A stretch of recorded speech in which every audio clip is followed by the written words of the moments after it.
Are you having a hard time figuring out what to get Dad for Father's Day? You should check out Row 1 Brand's Vintage Pictorum Gallery. They have America's best sports art. With over 7,200 historic sports prints, you're assured to find something unique for Dad this Father's Day. Instead of a boring old tie, get him a historic baseball photo taken by Henry High Sandom at the historic Polo Grounds Stadium in New York City during the 1894 Temple Cup. Or, if he's an NFL buff, check out the 1963 vintage NFL poster. These are so good looking that you'll be amazed how they turn out. Shop now at sportshistorynetwork.com/row1 and save 15% off your order. This podcast is part of the Sports History Network, your headquarters for the yesteryear of your favorite sport. You can learn more at sportshistorynetwork.com. Now, live and direct from the press box at Old Comiskey Park, it's time for When Football Was Football. Let's join your host, Joe Ziemba, with another forgotten tale from Chicago's pro football history. Let's go! In professional sports, there have been numerous examples of brothers leading their teams to distinction and success. And while these siblings may not always be representing the same team, the mere fact that multiple players from the same family reach the highest level of athletics is indeed impressive. In baseball, we have seen the DiMaggio and the Alou brothers excel for their teams, as did the Barbers and the Mannings in the NFL. And there have been several sets of brothers in the National Basketball Association, including identical twins such as Horace and Harvey Grant and Dick and Tom Van Arsdale. Speaking of identical twins, I once had the pleasure or displeasure of playing some hoops in those lonely post-collegiate days on the south side of Chicago with twin brothers.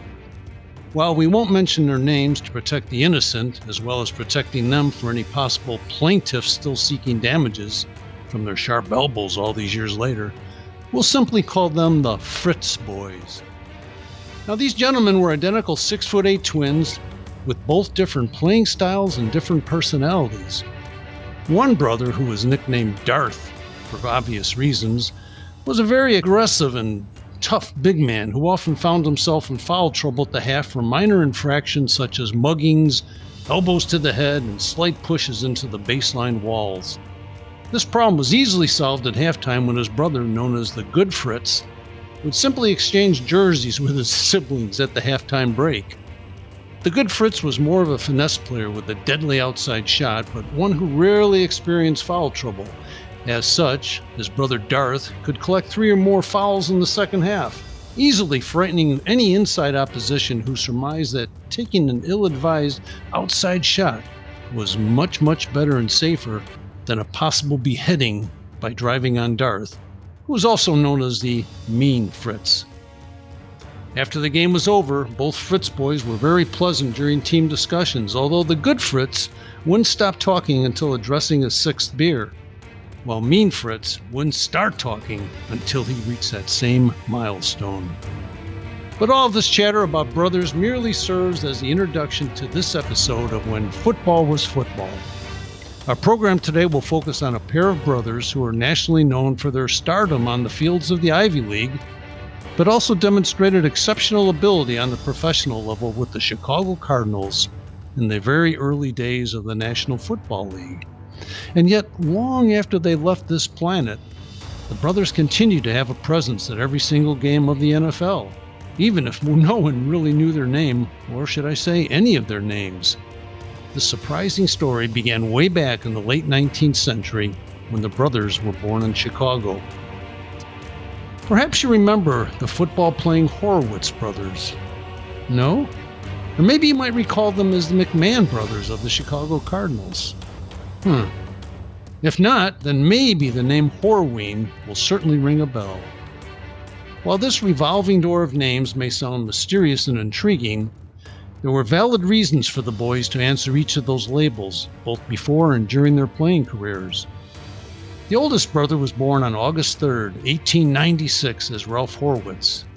His younger brother Arnold Horwitz arrived on July 3rd, 1898, and both resided with their parents, Isidore and Rose, in Chicago, where the brothers drew acclaim as star athletes at Francis Parker High School on the north side. Since their father established a prosperous business in Chicago called Horween and Company in 1905, it was not an issue to send both of his sons to Harvard following high school. By that time, the family name had been changed to Horween, and probably to avoid possible prejudicial concerns that might occur in the future. Anyway, Ralph became a solid 200-pound runner and kicker for Harvard after entering the school in 1914. The Champaign Daily News stated, "Ralph Horween is regarded as the equal of any halfback in the country." Arnold joined the Crimson in 1916 as a freshman and demonstrated skills on both sides of the ball for the Harvard rookie squad. Following his enrollment, the Boston Globe reported on Arnold's prep career, saying, at his high school, the Francis Parker in Chicago, he played about every position on the football team, finally filling the fullback's berth as his rightful possession. Incidentally, he did his part in track and baseball as a shot putter and baseball twirler. It should be noted that both of the brothers interrupted their academic careers at Harvard to join the U.S. Navy during World War I, with each reaching the rank of lieutenant from 1917 through 1919. Then, with the Horween brothers' sibling tandem back following the war, Harvard marched through the 1919 season undefeated with a 9-0-1 record and knocked off Oregon 7-6 in the 1920 Rose Bowl. This was Ralph's senior year at Harvard, and he earned honorable mention All-American honors. Harvard was considered the national champion that year, despite no formal competitive selection process being in place to determine that illustrious honor. For Arnold Horween, the best of his collegiate experience was yet to come. Horween's impressive skills were fine-tuned during the 1920 campaign as he was named an All-American fullback and helped his team to still another 8-0-1 undefeated season. Ralph stuck around Harvard for that season as well and helped coach the backs and the kickers, of which Arnold became quite adept.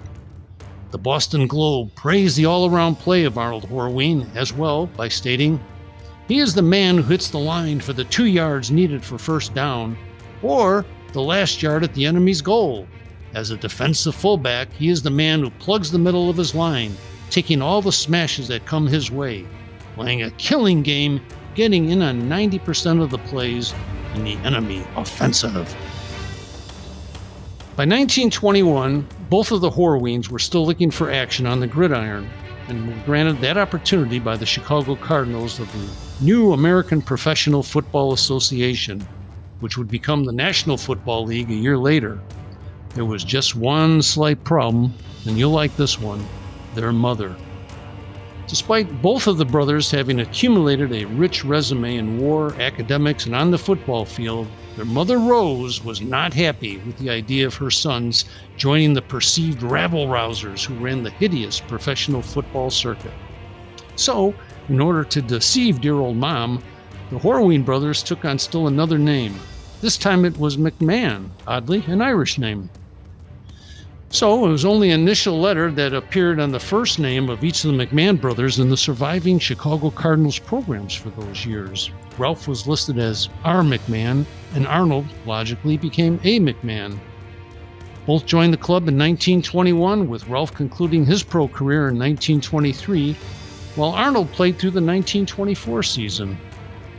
In 1923 and 1924, Arnold also coached the Cardinals and enjoyed some success, finishing 8-4 in 1923 and then 6-4-1 in 1924. And it was during this time frame that Arnold finally began using his proper last name of Horween. At times, both of the McMahons started in the same backfield for the Cardinals, with Arnie at quarterback and Ralph at halfback. To add to the confusion, R. McMahon was often identified as C. McMahon in the local newspapers for some reason. Yet, both were effective players for the Cards. For example, in a 22-19 win over Jim Thorpe's Oorang Indians in 1923, Ralph scored on a 5-yard touchdown run, while Arnie booted a 35-yard drop-kick field goal.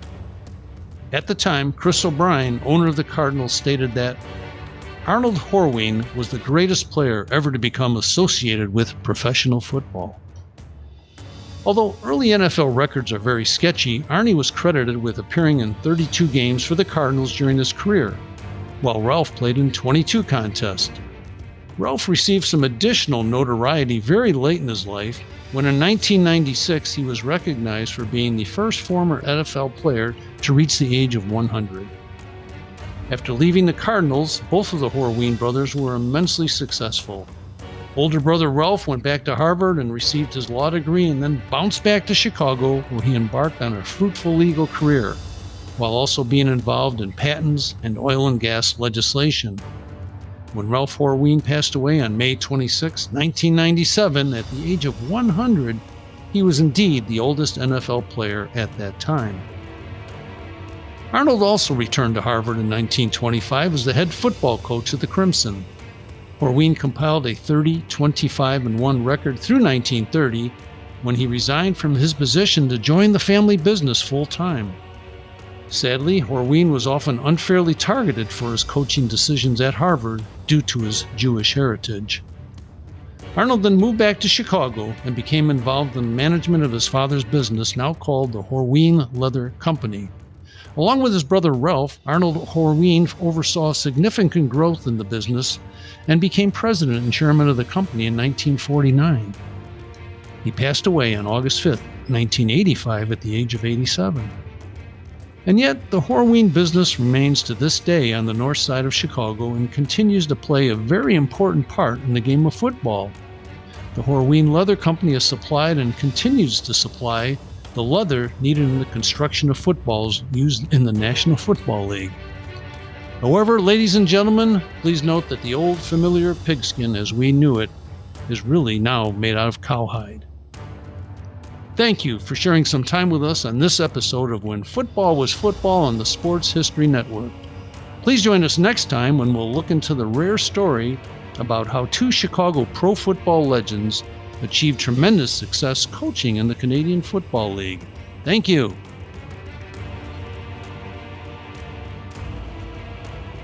This podcast is part of the Sports History Network, your headquarters for the yesteryear of your favorite sport. You can learn more at sportshistorynetwork.com.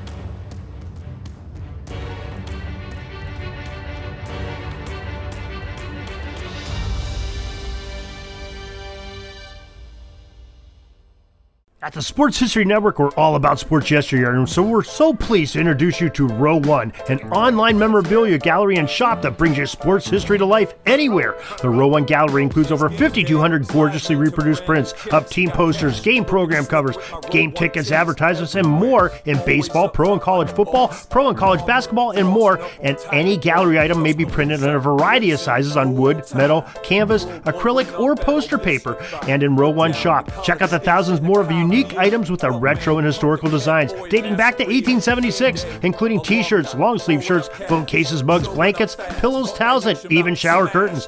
Go to sportshistorynetwork.com, ROW1, for access to the full Row One catalog and for gallery prints and gift items, plus get a 15% discount off all prints on the Row One Pictorum Gallery with coupon code SHN15. Follow the link on the show notes.